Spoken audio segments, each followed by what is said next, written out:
Hey guys, MJ here from Nitecore Singapore. Today we're going to look at the new Nitecore HU60 headlamp. Why it's currently the favorite among professional users, and the many ways you can customize this headlamp to tackle almost any kind of lighting problem. So if you're here watching this, then you're probably looking for a headlamp or frustrated with the one you have now. You know, like most clients, you probably got stuck at the sheer number of headlamps available on the market. So you must be thinking, why are there so many different kinds of headlamps? What's the difference between them? Why are some like $49 and why are some $200? Where do I even begin? It's just a light on the head, right? Why is it so complicated? No, it's actually not. You just need to understand two things and you'll be able to make sense of all the different options out there. Right, the first is flat beam versus long beam, or how far you can see with your headlamp. Okay, so now across all brands, the maximum usable distance that headlamps will cover is around 100 meters. Even a top of the line, like military spec ones, stop at 100 meters. This is the HC60M for military. Alright, why? Because headlamps exist to let you have both hands free to work on something, hold something and so on.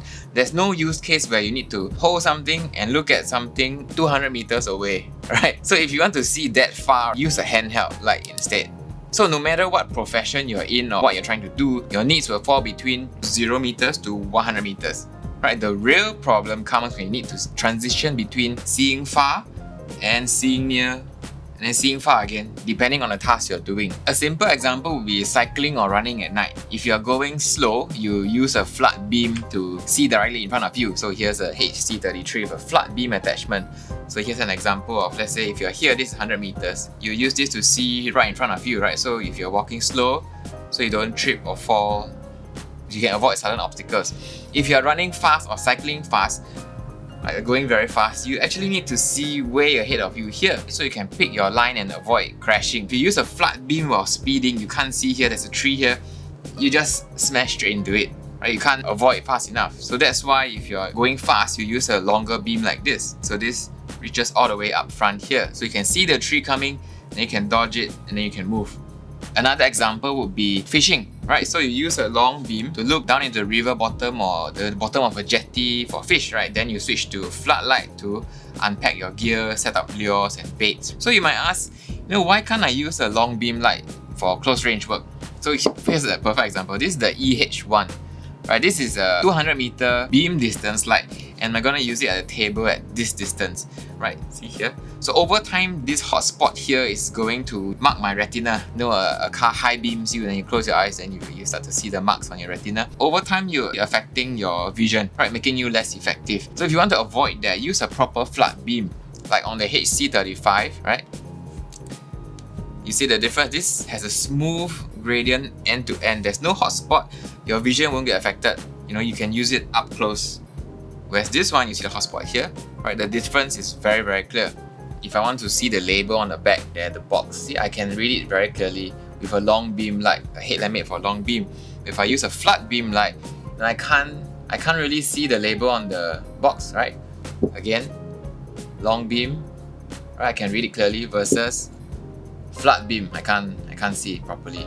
That's the difference between long beam and short beam, close distance and long distance, and transitioning between these two distances because of the task. Right, some companies try to solve this transition problem with mechanical zoom headlamps. So something like this, LED in front, and then you can move the whole bezel to zoom to make the beam wide or tight.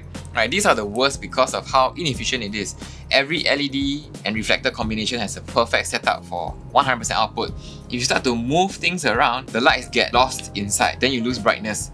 So that's why Nitecore never makes zoom lights. They don't believe in inefficient designs. Then most companies will try and solve it using different reflectors and LEDs for different distances. Basically, the bigger the reflector, the longer the beam. So you see some companies making crazy looking headlamps like this, where they have reflectors of all different sizes to hit all the different distances, right? Then there are some it gets very big and chunky and just doesn't make any sense. Nitecore does this as well, but in a way that makes sense. So for example, on the NU32, right, you can see that this is a long beam reflector, and these on the side are actually flat beams. NU25, long beam, and this is a flat beam. HC65, long beam, and this is a flat beam. So they also did it with attachments like on the HU33 here, right? This is a flat beam attachment. Without it, it's a long beam, basically. But the problem with attachments is you have to stop, remove the whole thing, change the mode and turn it on and off again. On the HC65 long beam mode, then you want to change to flat beam, you have to turn off, press and hold. Then it comes to your flat beam light. If you want to change it back again, you need to off, on, and then you go to the long beam again. So when you're moving from task to task, this is a huge hassle. The new HU60 solves all of that by having 5 LEDs. 4 are spotlight LEDs that combine to give you a long beam. Then the one in the middle is for a flat beam here. But the secret is in the way it transitions from flat to spot. So here's how it works. There are 3 buttons on this. The top button is on and off. So just press and hold and it turns on. Then once it's on, you press again to change the brightness level. Okay, from low, medium, high all the way to 1600 lumens. Then the bottom 2 buttons control whether is it a flat beam or a spot beam. You can press it to move it in steps of 25% from flat to spot. So you see the beam, there's absolutely no hotspot. Press. There you see, the hotspot starts to come out. It gets more and more spot, right? And now you have a full-on spotlight. And I tap it and then it gets more and more flat until it's completely flat here. Right, then you can also have a mix in between, half spot, half flat, or you can press and hold to adjust to get exactly the mix you want. So there's no turning on and off or fussing with moving parts or attachments, right? It's seamless, quick and easy transition. You can even do it the included remote control. Here is a Velcro wristband. The buttons are exactly the same, on off here. I press and hold to on, then change brightness. Right, you can see it changing in the background. Then the W is for wide beam, and then the more you press T, it goes into your spot beam. Okay, you can also adjust it this way. This remote uses CR kind of batteries. The battery life is about 1 year, and the range on this is about 2 meters. So you can have this on your vest, your wrist, your belt, your pack, or anywhere within line of sight of 2 meters. Right, so if you have it all set up, it will work like this. The remote to change it from spotlight, now this is spotlight, right, all the way to wide. Right, so this is a wide beam now, okay, versus spot beam. Okay, you can see the difference. Now the second thing you need to know about choosing headlamps is runtime versus weight. So you realize the HU60 runs on external USB power source, right? So there are no batteries in the headlamp, making it incredibly small and lightweight. Typically, the longer the runtime, the heavier it gets because the bigger the battery. So this case was very apparent in the HC35. This is really huge compared to the HU60 because they had to fit a 5000 mAh battery inside for exceptional runtime, 5000 milliamperes. But it became so big and heavy that many users found it added a lot of stress on the neck over time. So having an external power source like this takes the weight off your neck because all you're carrying is the headlamp, and it gives you almost unlimited runtime because you can choose what kind of power bank you want to plug in. So it was made to be paired with this NPB1, which is the equivalent of a 5000 mAh battery. This gives you about 1 hour on turbo or 5 hours on high, okay, which is 480 lumens. Now, you might be wondering, what if I drop the power bank or I snag the cable on something? Wouldn't the power cut off? So the NPB1 comes with this latch here. Push this up. There's a clip on this USB where you can open, then it will bite onto the latch. You cannot pull this out, right? It gives you an uninterrupted, secure supply. So you can do the same with the NPB2 as well, 10,000 mAh power bank. This will 2x your runtime, and there's also an NPB4 coming out, which is a 20,000 mAh power bank, and that will 4x your runtime to 4 hours on turbo and 20 hours on high. So that's crazy impressive and will outlast any headlamp you have right now. And on top of that, every NPB power bank, when combined with the HU60 like this, the whole setup is waterproof. You can dunk everything underwater and it still works. Right, power bank in, cable in, right, off and on. You can change brightness levels. You can also adjust how spot or how wide the beam is underwater. Now this remote is also waterproof, so you can dunk everything in and you can still change the brightness levels, right? So the entire setup with the power bank are waterproof. You can see that there are no bubbles coming up, means nothing is going in. The whole setup is sealed even though the wire is connected to the power bank. Now that's impressive. You can also use the included attachment here, rubber band like this, NB10K carbon power bank. Loop it over the cable, pull it over your power bank. the cable won't accidentally yanked out if you use any kind of a common power bank with the HU60. Note that if you want to use your own power bank, it needs to have at least 18 watts output for the light to reach 1600 lumen turbo brightness. Okay, if not, you just stay at the 480 lumen brightness. So now you've seen how the new HU60 solves two of the biggest problems with headlamps: the switching between flood beam and long beam and the weight versus runtime issue.